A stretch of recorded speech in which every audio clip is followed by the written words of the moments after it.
जय राधे कृष्ण, जय श्री राधे कृष्ण। प्रेम की बंसी बजती जाए, जीवन राधे कृष्ण हो जाए।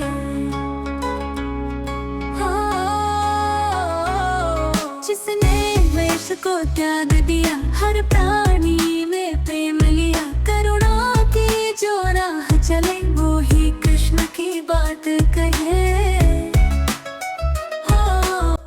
अनंत कोटी ब्रह्मांड नायक राजाधिराज योगीराज प्रब्रह्म श्री संत सद्गुरू ब्रह्मांड नायक बाळूमामांच्या नावानं चांग भलं, हालसिद्धनाथांच्या नावानं चांग भलं। सर्वांना मानाचा जय बाळूमामा। बाळूमामांचा आशीर्वाद सदैव तुमच्या पाठीशी राहो, हीच मी माझ्या ब्रह्मांडाचरणी प्रार्थना करते। आजच्या व्हिडिओमध्ये मी तुम्हाला सांगणार आहे बाळूमामांची दररोजची सेवा कशी करावी। हे प्रॅक्टिकली मी तुम्हाला पूर्णपणे पूजा करून दाखवणार आहे आणि हा व्हिडिओ तुम्हाला शेवटपर्यंत बघायचा आहे। आपण दररोज तर मामांची सेवा करतो, परंतु सेवा करत असताना काही लहान सहान चुका करत असतो, जेणेकरून आपल्याला त्या सेवेचं फळ मिळत नाही। म्हणून हा व्हिडिओ मी खास करून तुमच्यासाठी बनवलेला आहे। म्हणून हा जर व्हिडिओ तुम्ही पूर्ण पाहिला तर मामांची सेवा कशी करायची, कोणते नियम पाळायचे हे तुम्हाला पूर्णपणे नक्कीच समजेल। मामांची आरती, नैवेद्य, पूजा मांडणी नेमकं काय असतं हे तुम्हाला पूर्णपणे नक्कीच समजेल। तर मामांची दररोजची पूजा करण्यासाठी एक आपला घरातील जे देवघर असेल किंवा चौरंग असेल ते स्वच्छ साफ करून घ्यायचं आहे। त्यानंतर तुम्हाला काय करायचं आहे, तुमच्याकडे जे काही आसन असेल, माझ्याकडे लाल रंगाचं आसन आहे, तुमच्याकडे जे काही आसन असेल किंवा ब्लाऊजचं नवीन असलेलं पीस असेल, काही का असेना चालते, तर ते तुम्हाला घ्यायचं आहे आणि अशा प्रकारे मामांचा फोटो स्वच्छ करून घ्यायचा आहे। त्यानंतर सर्वात महत्त्वाचा नियम म्हणजे ज्यावेळेस तुम्ही देवपूजा करत असता, देवपूजेला बसता, त्यावेळेस तुम्हाला बसायला आसन घ्यायचं आहे, डोक्यावर ओढणी, हातरुमाल काहीतरी तुम्हाला घ्यायचं आहे। त्याचबरोबर त्यानंतर तुम्हाला सगळ्यात अगोदर सर्वात महत्त्वाचा मुद्दा म्हणजे देवपूजेच्या अगोदर तुम्हाला दिवा हा चालू करायचा आहे, प्रज्वलित करायचा आहे। त्यानंतर स्वतः हळदी कुंकू लावून घ्यायचं आहे कपाळाला, मामाचा भंडारा लावायचा आहे आणि मामांना मुजरा करायचा आहे। तुम्ही नेहमी विचारता ताई मामांना मुजरा कसा करायचा, मुजरा कसा घालायचा असतो, तर पुढे तुम्हाला मी दाखवणारच आहे मुजरा कसा करायचा, मी करून दाखवणार आहे, त्यासाठी व्हिडिओ पूर्णपणे नक्की बघा। तर बघा, मामांची सेवा म्हणजे आगळं वेगळं असं काहीच नाही। जे नियम असतात छोटे छोटे ते नियम तुम्हाला पाळायचे असतात। त्याचबरोबर सर्वात महत्त्वाचं म्हणजे तुम्ही म्हणाल की ताई बाळूमामांचा फोटो एवढा छोटा तुझ्या देवघरामध्ये कसा काय आहे, तर या प्रश्नाचं उत्तर मी तुम्हाला देते। तर बघा, बाळूमामा हे ब्रह्मांडाचे नायक आहेत, चालक आहेत, मालक आहेत। म्हणून मामांचा फोटो माझा जेवढा फोटो आहे, माझ्या फोटोची जेवढी साईज आहे त्या साईजपेक्षा मोठा फोटो तुमच्या देवघरामध्ये असेल तर तो नक्कीच तुम्ही बाहेर काढा, देवघरामध्ये ठेवू नका। कारण मामा हे ब्रह्मांड नायक आहेत, त्यामुळे आपल्याला तरी घरामध्ये मामांचा मोठ्या फोटोची पूजा करणं हे परमिशन नाही। त्याचबरोबर श्री स्वामी समर्थ महाराजांची सुद्धा घरामध्ये मोठा फोटो असेल तर ते सुद्धा चालत नाही।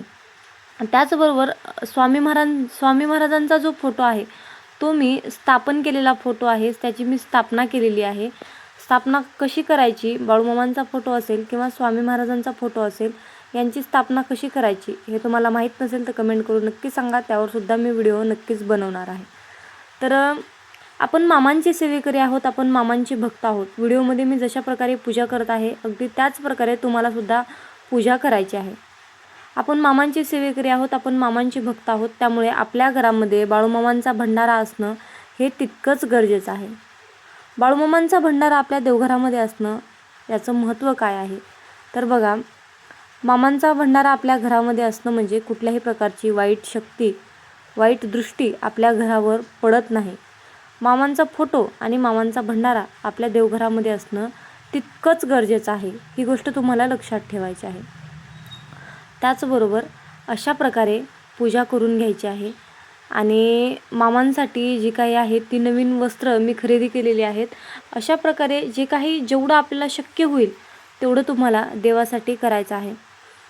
तुम्ही दररोजचं विचारता की मामांना नैवेद्य काय दाखवायचा, तर हा सर्वात मोठा प्रश्न असतो। तर बघा, नैवेद्यासाठी काही तुम्हाला आगळं वेगळं करण्याची गरज नाही। जर तुमच्या घरामध्ये कुठल्याही प्रकारचं फळ असेल तर तुम्ही ते फळसुद्धा ठेवू शकता.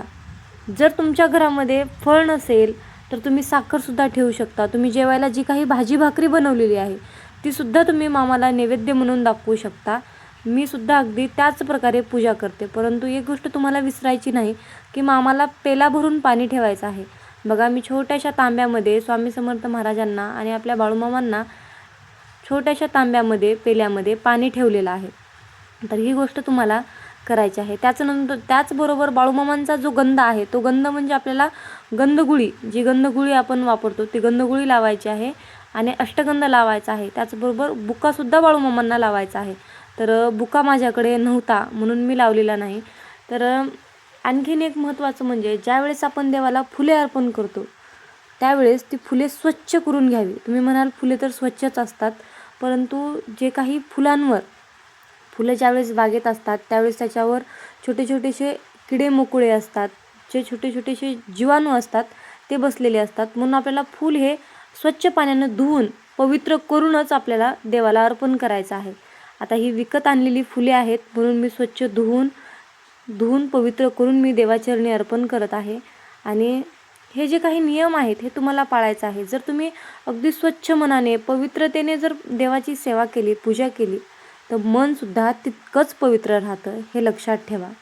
म्हणून मी तुम्हाला सांगितलं की तुमच्या घरामध्ये फळंही असतील तर तुम्ही फळाचासुद्धा नैवेद्य दाखवू शकता.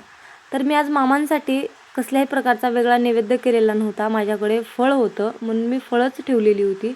आणि अशा प्रकारे मामांची एक साधी सेवा तुम्हाला करायची आहे. अशा प्रकारे पूजा झाल्यानंतर मामांची आरती करायची आहे.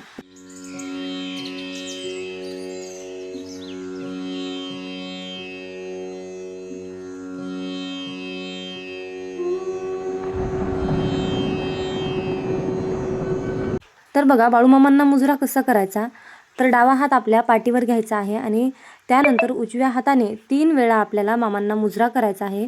तुम्ही व्हिडिओमध्ये बघितला असाल.